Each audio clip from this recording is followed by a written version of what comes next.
tous mes petits lapins, on se retrouve dans cette nouvelle vidéo. Donc là on va rentrer dans le lieu. Ok les gars, là on va rentrer dans le lieu.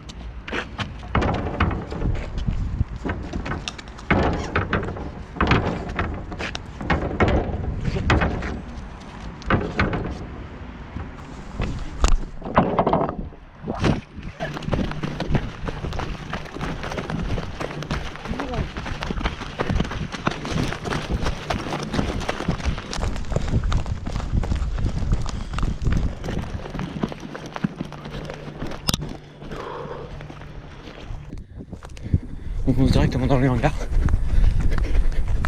On se dépêche.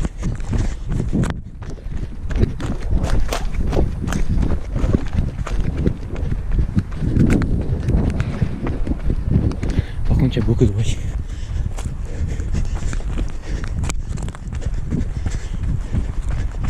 On va essayer d'y aller discrètement.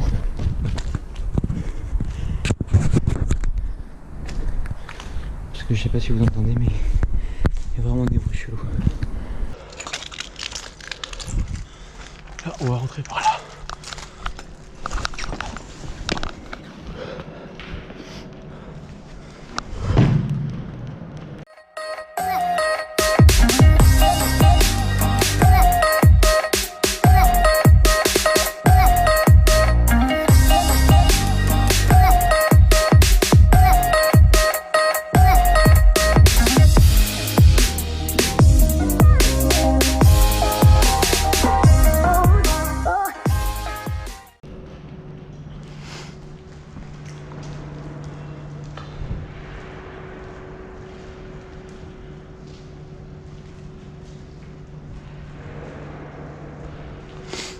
C'est un bâtiment qui est très grand, qui est immense en fait.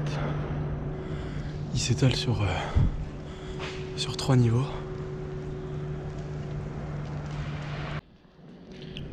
Là on va monter à l'étage.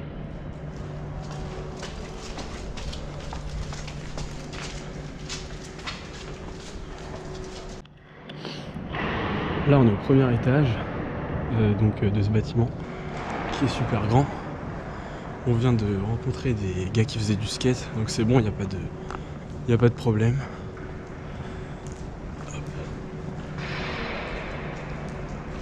C'est un lieu qui est très fréquenté, parce qu'il est super grand et il est vachement visible de l'extérieur.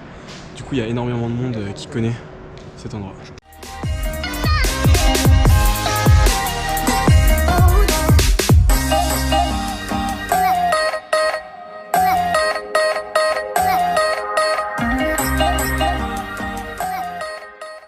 Donc là on a deux belles poutres qui nous attendent. Une en dessous, une en dessus. Une au-dessus et une en dessous. J'essaie d'aller de l'autre côté pour passer. Par contre le lieu est vraiment très glissant, il y a beaucoup d'eau. Et suis bien tes chaussures quand tu vas dessus. Ouais, on va faire gaffe aux chaussures. Parce que si on veut faire des petites photos, ça serait dommage de se péter la gueule. Même si ici c'est pas très haut, on peut quand même se casser quelque chose. Donc on fera gaffe. Donc voilà. Cette poutre. Donc voilà, donc ça fait quand même une petite hauteur, mais ensuite on va passer à celle qui est juste au-dessus. Donc là il y a les trois compañeros qui sont avec moi, de l'autre côté. Là on est tout au bout du bâtiment donc on est en train de visiter. Donc il a plusieurs noms. Il y a des gens qui l'appellent la gare, la grande gare, la gare abandonnée. Ou il y a un nom qui est plus connu, c'est le grand magasin. Donc ce bâtiment, il servait donc à l'époque, parce que là il est complètement abandonné, il servait donc pour la réparation des trains. En fait, on stockait les pièces ici avant la réparation. Et aujourd'hui, il est totalement abandonné et normalement il devrait être détruit dans les prochaines années. Là on va monter au 3e étage. Là je suis tout seul, je sais pas où ils sont passés les autres.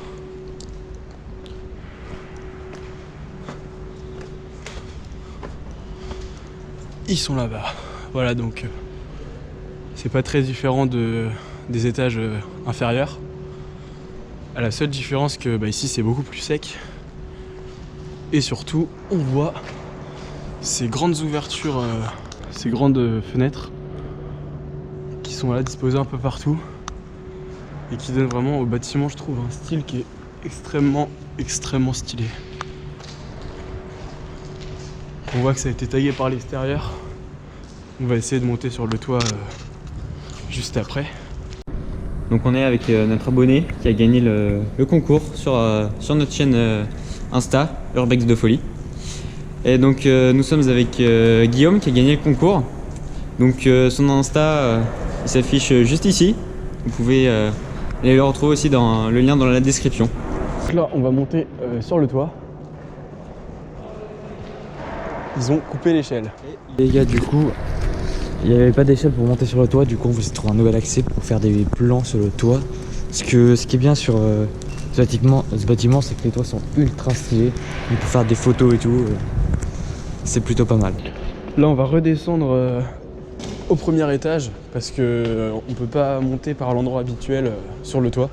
Du coup on va essayer de passer par un autre bâtiment en fait qui est juste à côté, qui colle ce grand bâtiment qu'on est en train de visiter. C'était probablement je pense des bureaux d'administration pour tout ce qui était ici. Et là on va y aller avec l'espoir qu'il y ait une ouverture vers le toit qui n'ait pas été supprimée. Parce que franchement, la vue des toits, elle est vraiment super classe. Vous voyez les escaliers.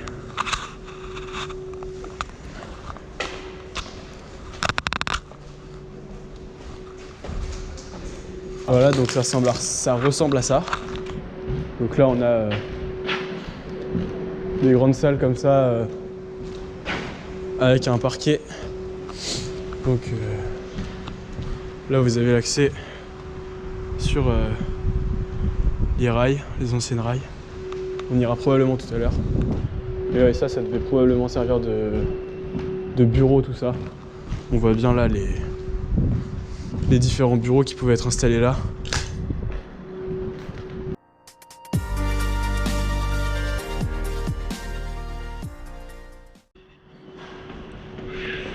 Là, on va descendre par là,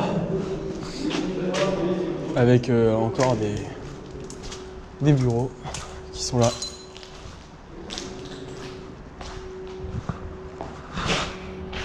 Il y a un coffre. C'est un coffre-fort. Il y en a un autre là. Les gars! Ils sont là, les coffres!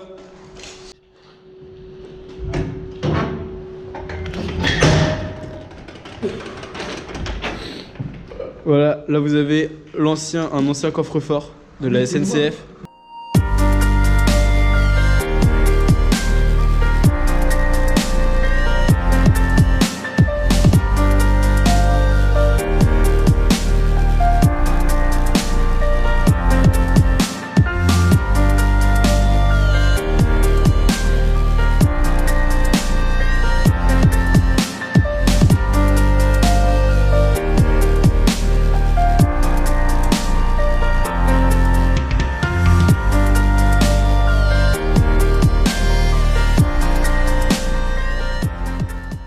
Terminer la grande partie de ce bâtiment, enfin des deux bâtiments. Du coup on va aller de l'autre côté.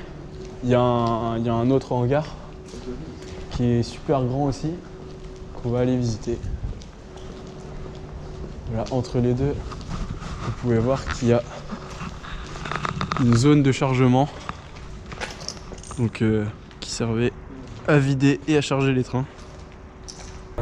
Il y a des gens qui sont au bout, où ils sortent les jumelles pour savoir c'est qui. En fait, c'était pas une locomotive, donc c'est une passerelle.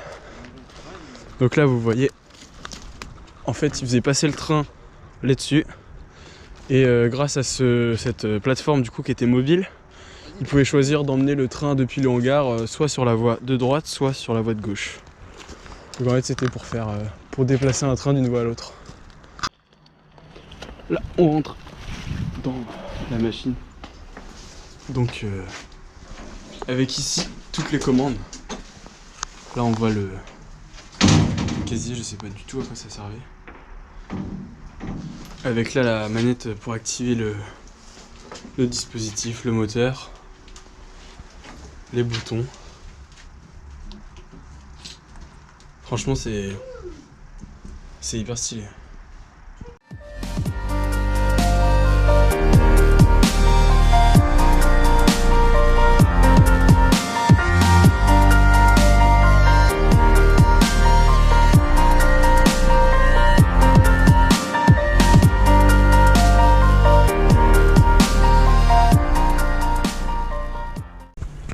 Et donc là encore une sorte de petite grue pour déplacer des poids relativement lourds, je suppose, puisque capacité de levage c'est marqué 3200 kg. Du coup ça fait quand même plus de 3 tonnes. Donc voilà.